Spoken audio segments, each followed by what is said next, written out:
Congress party YSR Congress party రెండూ ఒకటే అంటూ ప్రధాని నరేంద్ర మోడీ చేసిన వ్యాఖ్యలపై కాంగ్రెస్ పార్టీ అయితే తీవ్రంగా స్పందించింది.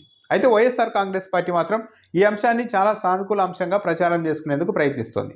ఈరోజు సాక్షి పత్రికలో హెడ్లైన్ కూడా ఇదే. ఈ మీటింగ్కు సంబంధించి జగన్ పార్టీ కాంగ్రెస్ పార్టీ ఒకటే, ఒకే కుటుంబ సభ్యులు ఈ రెండు పార్టీలను కూడా నడుపుతూ ఉన్నారంటూ ప్రధాని చేసిన వ్యాఖ్యల్ని హెడ్లైన్ కాబట్టి సాక్షి పత్రిక ముందుకు తీసుకెళ్లే ప్రయత్నం చేసింది. షర్మిల అయితే ట్విట్టర్లో చాలా తీవ్రంగా స్పందించారు. 10 ఏళ్ల పాటు ఈ రాష్ట్ర వినాశనంలో పాలు పంచుకున్న బీజేపీ ఇప్పుడు వైఎస్ఆర్ కాంగ్రెస్ పార్టీ ఒకటే అంటూ కూతలా అంటూ షర్మిల ట్విట్టర్లో నరేంద్ర మోడీని ప్రశ్నించారు.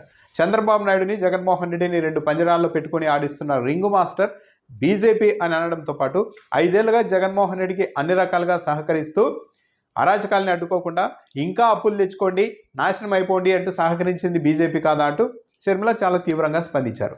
అయితే వైఎస్ఆర్ కాంగ్రెస్ పార్టీ ఎందుకు ప్రధాని చేసిన ఈ వ్యాఖ్యల్ని సానుకూలంగా ప్రచారం చేసుకుంటోంది అని ఆలోచిస్తే, బీజేపీ టీడీపీ కలిసిన తర్వాత మైనార్టీ ఓటు బ్యాంకు మరింతగా వైఎస్ఆర్ కాంగ్రెస్ పార్టీ వైపు కన్సాలిడేట్ అవుతుంది అన్న అభిప్రాయం ఉంది. ఆ దిశగా వైఎస్ఆర్ కాంగ్రెస్ పార్టీ కూడా ప్రయత్నాలు చేస్తోంది. దళితులు మైనార్టీల ఓటు బ్యాంకు మరింత సమర్థవంతంగా ఇటువైపు రాబట్టుకోవచ్చని. అయితే షర్మిల వచ్చిన తర్వాత కాంగ్రెస్ పార్టీ పదే ఒక విమర్శ చేస్తూ వస్తోంది. వైఎస్ఆర్ కాంగ్రెస్ పార్టీని ఇబ్బంది పెట్టేలా జగన్ బీజేపీ రెండు ఒకటే, జగన్మోహన్ రెడ్డి బీజేపీతో కలిసి ఉన్నారంటూ పెద్ద ఎత్తున ప్రచారం చేస్తోంది వైఎస్ఆర్ కాంగ్రెస్ పార్టీకి వ్యతిరేకంగా షర్మిల నేతృత్వంలోని కాంగ్రెస్ పార్టీ.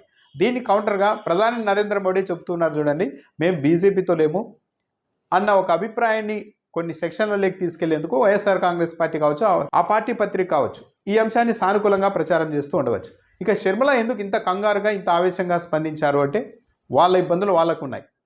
జగన్మోహన్ రెడ్డి బీజేపీ ఒకటే అని ఎంత ఎత్తుగా ప్రచారం చేస్తే అంత కాంగ్రెస్ పార్టీకి మంచి జరుగుతుంది అన్నది షర్మిల ఆలోచన అయి ఉండవచ్చు.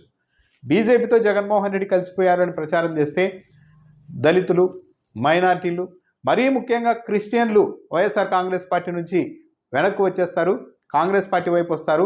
ఆ మేరకు అంతో ఇంతో పార్టీ పుంజుకోవడానికి అవకాశం ఉంటుంది, జగన్మోహన్ రెడ్డిని ఓడించేయచ్చు అన్న అభిప్రాయంతో షర్మిల ఇంతకాలం ఉంటూ వచ్చారు. ఇప్పుడు మోడీ చేసిన వ్యాఖ్యల వల్ల ఆ ఆపరేషన్కి విఘాతం ఏర్పడుతుంది కాబట్టి షర్మిల ఈ స్థాయిలో స్పందించినట్టుగా ఉన్నారు. లేదు, జగన్మోహన్ రెడ్డి మా వైపు లేరు, మోడీ వైపే ఉన్నారు అని ప్రచారం చేస్తే దళితులు, మైనార్టీలు, మరి ముఖ్యంగా క్రిస్టియన్లు తమ వైపు వస్తారు. కానీ మోడీ చేసిన వ్యాఖ్య నిజమని ప్రజలు నమ్మితే ఇలా మా వైపు వచ్చే వాళ్ళు రాకుండా మళ్ళీ జగన్మోహన్ రెడ్డి దగ్గరే ఆగిపోతారు అన్న ఆందోళన వైఎస్ షర్మిలలో ఉండవచ్చు. అందుకే జగన్మోహన్ రెడ్డికి మాకు ఎలాంటి సంబంధం లేదు అని చెప్పేకే ఆమె చాలా తీవ్ర పదజాలంతో ప్రయత్నించినట్టుగా ఉన్నారు.